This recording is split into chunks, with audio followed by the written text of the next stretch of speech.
miramirana fanatratritianira anirebetsy manam-paharotoko andirezenandasanella tompolo miantsikaza ela tsaokirezaza oteraka faliny fo miramirana fanatratritianira anirebetsy manam-paharotoko andirezenandasanella tompolo miantsikaza ela tsaokirezaza oteraka afaka nimitarainara Jesosy natao ao an-tsaina fiziany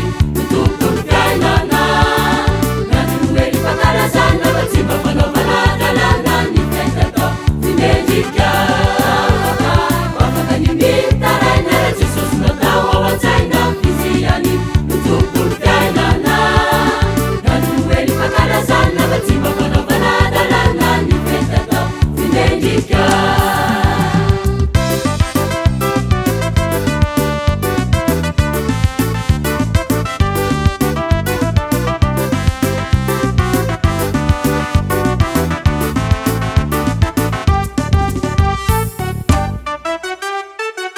Kakalisaina mandinika nanamanano sa Isan'ireo adinonao ny fototriniso mameno barany akamarony tsy te alala Jesosy itsony zay tonga mba hamonjana kakalisaina mandinika nanamanano sa Isan'ireo adinonao ny fototriniso mameno barany akamarony tsy te alala Jesosy itsony zay tonga mba hamonjana afaka nimitarainara Jesosy natao ao an-tsaina fiziany tompony fiainana naninoely fankalazana fa tsy mba fanaovana dalàna ny fiainatao fimendrika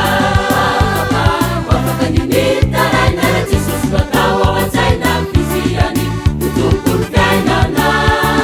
naninoely fankalazana fa tsy mba fanaovana dalàna ny fiainatao fimendrika.